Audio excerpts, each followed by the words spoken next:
I'm Jenny Tomei. I'm a qualified eating disorder coach, nutritional therapist, and personal trainer. And we've got Becky Stone here. Becky, would you like to introduce yourself as well? Hi, Jen. Hi, everyone. My name is Becky Stone. I'm a qualified eating disorder therapist and a clinical supervisor. Amazing. Thank you very much. So today we're going to be talking about the set point weight theory in eating disorders, a topic that relatively, it comes up a lot and not many people know about this.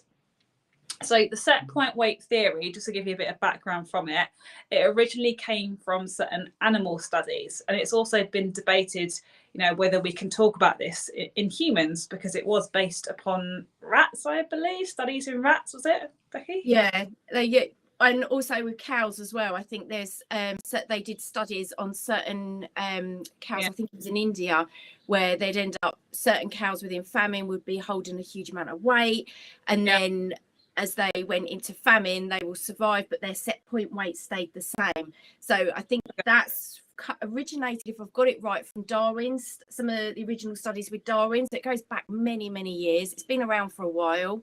Yeah. Okay, yeah, because not many people know about this. And also just to point out that the brain cannot tell the difference between famine or a diet. So it won't register that. No, and the moment you start restricting going on a diet, your brain's gone, famine, I need to end up finding food. Yeah, it can't tell the difference whether it's a famine or a diet. So your brain will just automatically go into that shutdown process. I mean, do you want to explain first a little bit about your own experience with your set point weight, and then we'll go into a little bit more detail about it, and about how dieting, anorexia can affect your set point weight as we age. So as everyone's sort of, if you've been listening along with the podcast with me and Jen, I had binge eating disorder when I was younger, which when I was a teenager, didn't really know too much about it. And I think having a set point, if I had this knowledge and this awareness, it may have saved me a lot of anxiety, a lot of battles around relationships with food. So I had a binge eating disorder when I was a teenager. I put quite, and then as I got older, I then had anorexia. So I've always battled with my weight and where I'm supposed to be, and how my shape, weight and size needed to be. So once I recovered from anorexia, my set point weight stayed at about 9.5 stone, and that's just, it stayed like it for years. Mm-hmm. And then, a little bit embarrassed to say this, I think I'm a bit premature. So my set point weight now has changed, and I would say I sit at a good 10.5 stone, and I'm quite comfortable in where I'm at. My set point is that point, that's where it's going to be. So it doesn't matter what I do, it naturally wants to pivot back to this point. And I think it's really important to be able to find acceptance. And I think that is one of the big healing parts of recovering from an eating disorder, is acceptance within your body and your size and where you're at. Yeah, definitely. And I mean that's a whole nother topic area with premenstrual and weight gain. We can talk about that. Because that's all to do with possible hormonal imbalances, like conversion issues, like gut, because obviously your gut is obviously related to your hormones as well. That plays a big part in regulating your hormones. So we can certainly talk about that in another live too, because I find that area really fascinating, having had hormonal issues myself, and it was all related to my gut health because that was in a really bad state. So which is really important for regulating weight too. For obviously the more good bacteria we have in our gut, the better. Yeah, and I think there's that big part, isn't it, of just being able to know that whatever we do in our bodies, whether we're eating a lot and gaining weight or we're under eating, we will naturally come back to where our bodies naturally want us to regulate. Yeah, and that's down to homeostasis and the sort of negative feedback system it's called within the body, basically. So homeostasis, and your body wants to go back to a state of health, and it will want to sit at a certain weight.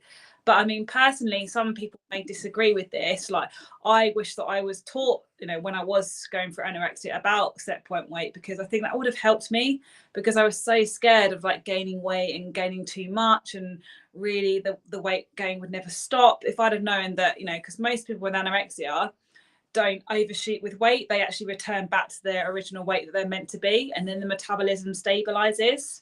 And if I was taught that and educated around that, I think for me personally, that would have helped me. But I don't know. I know for others, it may not possibly. So everyone's different. Do you agree with that? Or I agree with you. I think growing up, my body naturally wants it at a certain way. It might not have been so insecure of how I saw myself, or I would have a little bit more of a gauge of what it needs to be. And I know that weight isn't a gauge for where you really need, like, it's not written in stone. So we are human. Our bodies are going to change through puberty, especially. You're going to end up gaining weight as you become a woman and as you become a man. And I think more so as you get older, your set point will change with it. But I do think it could, especially in mental health ways, it will end up making a bit of a difference. People might understand it and cause less problems. Sorry, dyslexia. No worries. I'm trying to get my words out, not coming. No, definitely. So more education perhaps around how your weight changes throughout your life, and learning about the different stages of like puberty for young people, obviously period changes for girls, obviously for guys as well, like, you know, changes for puberty there. Just more education around how, you know, our weight may change and fluctuate as we age, and more education around hormones as well, I think, because I personally feel that we should learn more about hormones too and how that affects our weight.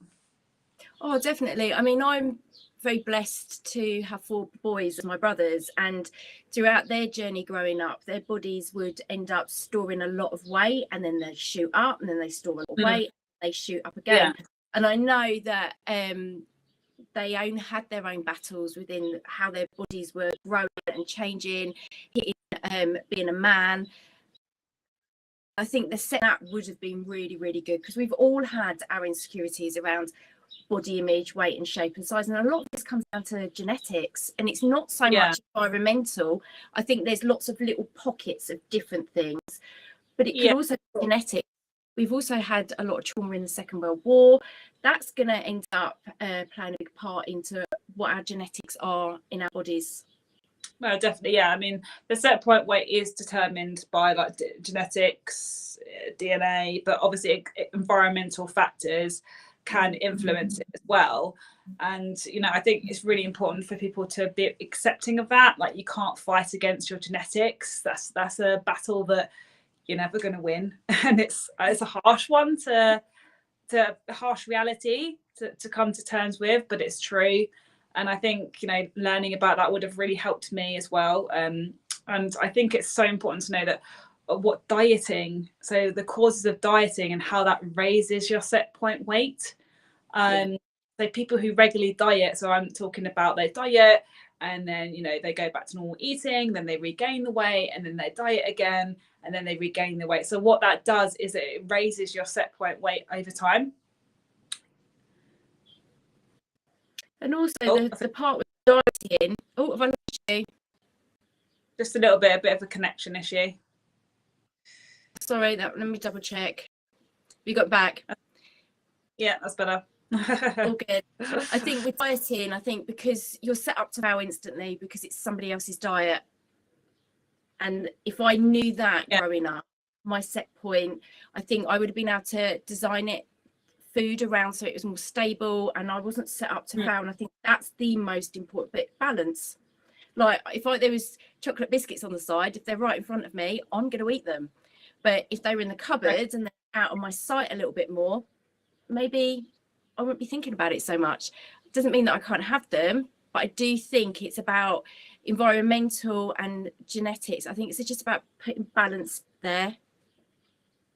Yeah, definitely. I think we all need education around balance and education how to come away from dieting and sort of eat how are you going to eat to keep your body healthy, not to diet and to feel good. Because we each, you know, there's lots of studies going around. This is another topic area, how, you know, we respond differently to certain foods in terms of our blood sugar. So we're all unique when it comes to nutrition. There's no one size, you know, fits all approach.